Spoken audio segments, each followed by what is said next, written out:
संघर्षों के राह में इतिहास हमारा पलता है, जिस ओर जवानी चलती है जमाना उस ओर चलता है, जमाना उस ओर चलता है। नमस्कार साथियों, आर के प्रजापत चैनल में आपका हार्दिक अभिनंदन। आज का जो हमारा विषय है कक्षा 12 रसायन विज्ञान केमिस्ट्री, बोर्ड एग्जाम होगा 2025, उसकी दृष्टि से अति महत्वपूर्ण प्रश्नों का हमने समावेश किया है, जिसके अंतर्गत आज का जो हमारा प्रश्न नंबर 1 है 2-ब्रोमोब्यूटेन की जलीय सोडियम हाइड्रोक्साइड तथा एल्कोहलिक सोडियम हाइड्रोक्साइड के साथ रासायनिक अभिक्रिया के समीकरण दीजिए, प्रत्येक अभिक्रिया का प्रकार भी बताइए। बहुत अच्छा क्वेश्चन है, बोर्ड एग्जाम, नीट एग्जाम तथा कंपटीशन एग्जाम की दृष्टि से अति महत्वपूर्ण है, इसलिए अच्छे से इसको समझना। सबसे पहले हम बात करते हैं 2-ब्रोमोब्यूटेन की जलीय सोडियम हाइड्रोक्साइड के साथ में अभिक्रिया करवानी है। तो सबसे पहले हमें 2-ब्रोमोब्यूटेन का संरचना सूत्र आना चाहिए। तो वो किस प्रकार बनेंगे भाई, ब्यूटेन है तो 4 कार्बन की श्रृंखला होगी, ये 4 कार्बन लगा दी। फिर इनके देंगे नंबरिंग 1 2 3 4। 2 नंबर कार्बन पर है ब्रोमो यानी Br जुड़ा हुआ है, बाकी कार्बन की वैलेंसी पूरी कौन करेगा, हाइड्रोजन। तो यहाँ 3 हाइड्रोजन परमाणु आ गए कार्बन के साथ में, यहाँ 1 फ्री है तो 1 हाइड्रोजन आ जाएगा। यहाँ कार्बन की कितनी संयोजकता फ्री है, 2 है तो 2 आ जाएगा। यहाँ कितनी फ्री है, 3, तो 3 हाइड्रोजन यहाँ आ जाएगा। तो ये संरचना सूत्र बन गया आपके 2-ब्रोमोब्यूटेन का। इसको इस प्रकार भी लिख सकते हैं CH3CH, ये हो गया Br और ये CH2CH3, और नाम लिखेंगे तो लिखेंगे 2-ब्रोमो, IUPAC के अंदर इसका नाम हो जाएगा 2-ब्रोमोब्यूटेन। अब इसकी हमें रिएक्शन करवानी है जलीय सोडियम हाइड्रोक्साइड की। तो सबसे पहले हम बात करते हैं भाई 2-ब्रोमोब्यूटेन एक एल्किल हैलाइड है, यानी एल्किल हैलाइड की जो अभिलाक्षणिक रासायनिक अभिक्रिया होती है वो होती है नाभिक स्नेही प्रतिस्थापन अभिक्रिया। कौन सी होती है भाई, नाभिक स्नेही प्रतिस्थापन अभिक्रिया, नाभिक स्नेही प्रतिस्थापन अभिक्रिया, प्रतिस्थापन अभिक्रिया। तो सबसे पहले थोड़ा बहुत इसके बारे में जानकारी ले लेते हैं कि नाभिक स्नेही जो प्रतिस्थापन अभिक्रिया होती है उसके अंदर क्या होता है भाई, एल्किल हैलाइड का जो हेलोजन परमाणु का प्रतिस्थापन किसी दूसरे नाभिक स्नेही के द्वारा होता है। तो इस प्रकार की जो अभिक्रिया होती है उसको नाभिक स्नेही प्रतिस्थापन अभिक्रिया कहते हैं। अगर जलीय सोडियम हाइड्रोक्साइड या जलीय पोटेशियम हाइड्रोक्साइड लेते हैं, अगर ये जलीय है तो ऐसी स्थिति के अंदर इसका जो प्रतिस्थापन होगा, ये बॉन्ड यहाँ से टूटेगा, इस पर माइनस और इस पर प्लस। तो इसको हम इस प्रकार भी लिख सकते हैं, ये माइनस और ये प्लस। तो क्या हो जाएगा भाई, ROH प्लस NaX भी लिख सकते हैं। अब जो प्रतिस्थापन अभिक्रिया 2 प्रकार की हो सकती है, SN1 और SN2, जिसमें एक में कार्बोकेटाइन बनता है और एक में संक्रमण अवस्था आती है, लेकिन जनरली हम इस अभिक्रिया को इस प्रकार लिख सकते हैं।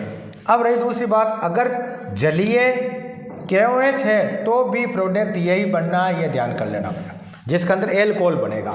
लेकिन अगर एल्कोहलिक सोडियम हाइड्रोक्साइड या एल्कोहलिक पोटेशियम हाइड्रोक्साइड होगा तो एल्फा बीटा विलोपन होगा, जिसमें हमें असंतृप्त हाइड्रोकार्बन यानी एल्केन का निर्माण होगा, उसके बारे में चर्चा करेंगे। तो सबसे पहले अगर मैं इसकी रिएक्शन करवाता हूँ भाई 2-ब्रोमोब्यूटेन की जलीय सोडियम हाइड्रोक्साइड के साथ में, तो ये एक प्रकार की नाभिक स्नेही प्रतिस्थापन अभिक्रिया दर्शाएगा, और जिसके अंदर इसको किस में लेना, ये होगा भाई जलीय, और जलीय होने पर ये क्या देगा, OH माइनस और ये देगा प्लस, और ये बॉन्ड यहाँ से टूटेगा, ब्रोमीन पर माइनस आएगा और इस पर प्लस आ जाएगा। अब ब्रोमीन यहाँ से हटेगा और इसके स्थान पर कौन आएगा भाई, ये आएगा सबसे पहले, यानी एक नाभिक स्नेही OH समूह यहाँ आ गया और Br बाहर निकल गया, और Br किसके साथ में जुड़ जाएगा, Na प्लस के साथ में। तो इस प्रकार इस रिएक्शन को मैं लिख सकता हूँ CH3CHOH प्लस CH2 और CH3। अब देखो भाई नंबरिंग दे दो इसको, 1 2 3 4, हाइड्रोक्सिल समूह जुड़ा है, इसका अनुलग्न लगेगा ओल, तो इसका IUPAC में नामकरण हो जाएगा ब्यूटेन, और ओल कितने पर लगा भाई, तो डेस्ट 2 ओल, तो ये इसका नाम हो गया भाई ब्यूटेन 2 ओल। प्लस हमें साथ में प्राप्त होगा सोडियम ब्रोमाइड। तो ये रिएक्शन हम लिख सकते हैं। अब रही बात बॉन्ड कैसे टूटता है, तो हम जो नाभिक स्नेही प्रतिस्थापन अभिक्रिया पढ़ते हैं SN1 और SN2, वो अलग अलग परिस्थितियों के अंदर बनती है। तो इस प्रकार हम इस रिएक्शन के मार्फत हमें यह ध्यान रखना भाई, अगर जलीय सोडियम हाइड्रोक्साइड लेंगे तो हमें एल्कोहल प्राप्त होगा एल्किल हैलाइड से, और अगर एल्कोहलिक सोडियम हाइड्रोक्साइड लेंगे तो हमें एस संतृप्त हाइड्रोकार्बन यानी एल्कीन का निर्माण होगा, उसके बारे में चर्चा करेंगे। और इस अभिक्रिया का जो नाम होगा वो होगा नाभिक स्नेह प्रतिस्थापन अभिक्रिया, जब हम जलीय सोडियम हाइड्रोक्साइड लेंगे। अगर इस अभिक्रिया के अंदर के लेंगे तो भी प्रोडक्ट यही बनेगा और यह बन जाएगा KBr।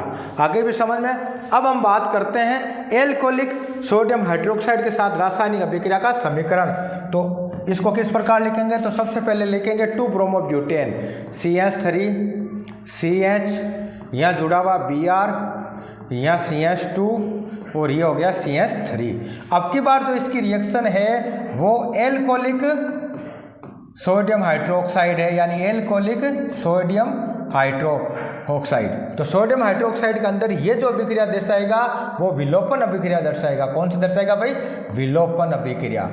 और विलोपन अभिक्रिया के अंदर इसमें से एक हाइड्रोजन परमाणु और एक हेलोजन परमाणु आपस में बाहर निकलेंगे, इसलिए इसको विहाइड्रोहेलोजनीकरण अभिक्रिया भी कहते हैं। और यह अभिक्रिया वो एल्किल हैलाइड देता है, कौन सा देता है भाई, वो एल्किल हैलाइड देता है जिसमें बीटा हाइड्रोजन परमाणु उपस्थित होता हो। क्या होता है भाई, बीटा हाइड्रोजन परमाणु उपस्थित होता हो, वो आपके ये रिएक्शन देता है बीटा विलोपन अभिक्रिया। एल्फा से Br निकल जाएगा, हेलोजन निकल जाएगा और बीटा का कार्बन से हमें हाइड्रोजन परमाणु का विलोपन होगा। तो सबसे पहले इस अभिक्रिया के बारे में थोड़ी बहुत चर्चा कर लेते हैं भाई।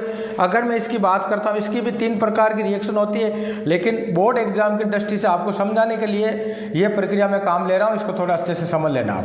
अगर सपोज करो भाई, जो आपको यही याद रखना है, एल्कोहलिक पोटेशियम हाइड्रोक्साइड या सोडियम हाइड्रोक्साइड होता है। कौन सा भाई, एल्कोहलिक में पोटेशियम हाइड्रोक्साइड भी हो सकता है और सोडियम हाइड्रोक्साइड भी हो सकता है। दोनों कैसे होने चाहिए, एल्कोहलिक होने चाहिए। कैसे होने चाहिए भाई, एल्कोहलिक। तो ऐसी स्थिति में जब इसको गर्म करेंगे तो एल्फा बीटा विलोपन होगा, यानी कहने का अभिप्राय ये जो कार्बन होगा इसको बोलेंगे एल्फा, जिससे Br जुड़ा है, पास वाला जो कार्बन होगा वो बीटा और ये भी होगा बीटा। बीटा से हमें H मिलेगा, एल्फा से Br आएगा और HBr बाहर निकलेगा, लेकिन जैसे ही HBr एक अम्ल बनेगा वो सोडियम हाइड्रोक्साइड के साथ में तुरंत प्रभाव से क्रिया करके NaBr+ जल बना देगा, क्योंकि अम्ल और क्षार क्रिया करके लवण और जल बनाते हैं और सबसे तीव्र गति की होने वाली अभिक्रिया है। तो इस अभिक्रिया को डायरेक्ट अगर मैं समझाने की दृष्टि से लिखूंगा तो आपको यहाँ लिखना है भाई सोडियम हाइड्रोक्साइड। और सोडियम हाइड्रोक्साइड कैसा होगा, ब्रैकेट में हम लिख सकते हैं एल्कोहलिक।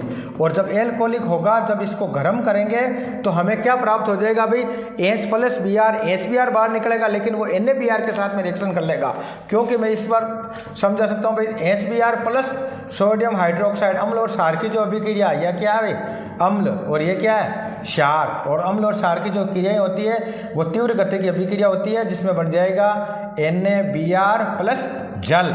यानी इस अभिक्रिया के अंदर लवण और जल दोनों साथ में बनेगा, प्लस एस संतृप्त हाइड्रोकार्बन्स बनेगी। वो कैसे बनेगी देखो आप। तो सबसे पहले हम बीटा से क्या लेना भाई, एस लेना है। तो इसको इस प्रकार समझना है, CH3CH या Br, और यहाँ है आपके CH। अगर मैं इस बीटा से H लेता हूँ तो यहाँ रह गया CH3। आगे यहाँ तक समझ में, ये एल्फा या बीटा यहाँ से भी ले सकते हैं, लेकिन इसके लिए इस साइड से अगर एल्फा बीटा हाइड्रोजन लेंगे तो हमें कम मात्रा में एल्किन प्राप्त होगी, इधर से बीटा लेंगे तो ज़्यादा मात्रा में एल्किन प्राप्त होती है, जिसके बारे में सतजैव ने नियम बताया।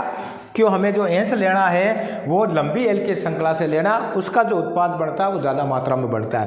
तो अगर इसका लेंगे तो इस बॉन्ड को यहाँ से तोड़ो भाई, ये आ गया, पहले ये बॉन्ड टूटेगा, ये माइनस ये प्लस, और जैसे ये प्लस टूटा HBr होते हुई तो ये बॉन्ड यहाँ से फिर प्लस में टूटा H और ये आ गया माइनस में, और HBr दोनों बाहर निकल गए, इसलिए इसको बोलते हैं विलोपन।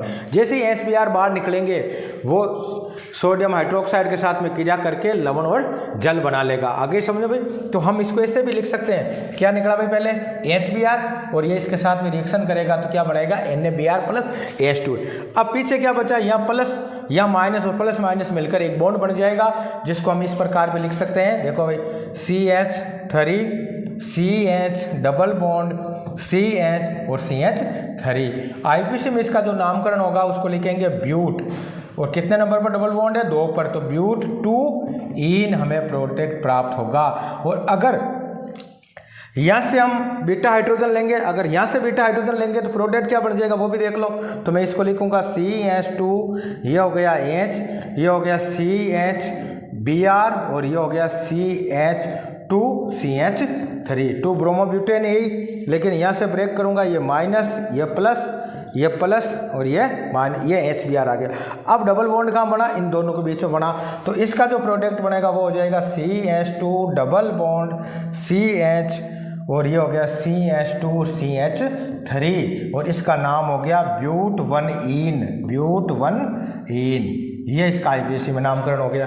अब जब दोनों की उत्पाद की बात करते हैं तो इसकी जो मात्रा होती है वो 80% होती है। कितनी होती है भाई? 80%। और इसकी जो मात्रा होती है वो 20% उत्पाद में प्राप्त होता है। से उत्पाद के अंदर क्या बन जाएगा भाई? से उत्पाद के अंदर हम लिख सकते हैं इसके साथ में NaBr और प्लस H2O, और इसमें भी क्या बन जाएगा भाई? NaBr plus H2O। और ये जो अभिक्रिया है, इस अभिक्रिया को विलोपन अभिक्रिया, और विलोपन कौन किस कारण हुआ कि वे एल्किल हैलाइड जिनके पास में बीटा हाइड्रोजन परमाणु उपस्थित होता है, यानी बीटा हाइड्रोजन परमाणु का विलोपन होता है, इसलिए इस अभिक्रिया का नाम हो गया बीटा विलोपन अभिक्रिया। क्या लिखेंगे भाई? बीटा विलोपन अभिक्रिया। दूसरी भाषा में इस अभिक्रिया का दूसरा नाम भी और है विहाइड्रो, क्या नाम हो गया भाई?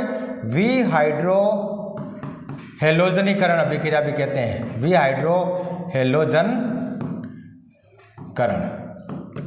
यानी हाइड्रोजन और हेलोजन परमाणु का निकास होता है, वो किसकी उपस्थिति में? एल्कोहलिक सोडियम हाइड्रोक्साइड की उपस्थिति में।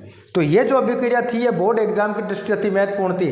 तो इस प्रकार दोनों अभिक्रिया को मैं इस प्रकार लिख सकता हूँ। अब डिटेल में अगर परीक्षा में जो लिखना हमें कैसे लिखना, हम लिखेंगे उत्तर, और इसके अंदर सबसे पहले हम क्या लिखेंगे, जो लिखने का तरीका है बोर्ड में वो देख लो, 2 ब्रोमो ब्यूटेन हमें लिखना पड़ेगा। ये सूत्र किसका हो गया? 2 ब्रोमो ब्यूटेन का।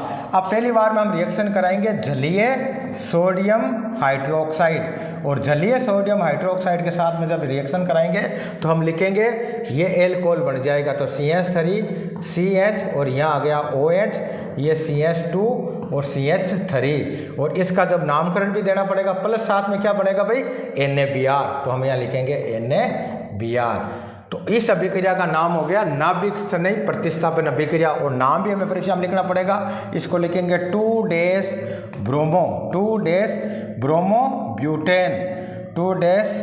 ब्यूटेन, ये जलीय KOH हो गया या सोडियम हाइड्रोक्साइड, इसको लिखेंगे हम, इसका नामकरण देंगे तो हो जाएगा ब्यूटेन-2-ओल, ब्यूटेन-2-ओल, और प्लस सोडियम ब्रोमाइड, ये भी हमें नाम देना पड़ेगा, सोडियम ब्रोमाइड। और इस अभिक्रिया का अगर नाम देखा जाएगा तो हम लिखेंगे नाभिक स्नेही प्रतिस्थापन अभिक्रिया। इस अभिक्रिया का नाम क्या हो जाएगा? नाभिक स्नेही प्रतिस्थापन अभिक्रिया। बस बोर्ड में आपको ये लिखना है, वो समझाने की दृष्टि से था। जबकि हमने SN1 SN2 के अंदर पढ़ी, अलग अलग क्रियाविधि होती है दोनों की, लेकिन हमें जो प्रोडक्ट बनेगा वो इस प्रकार हमें लिखना है। ठीक है।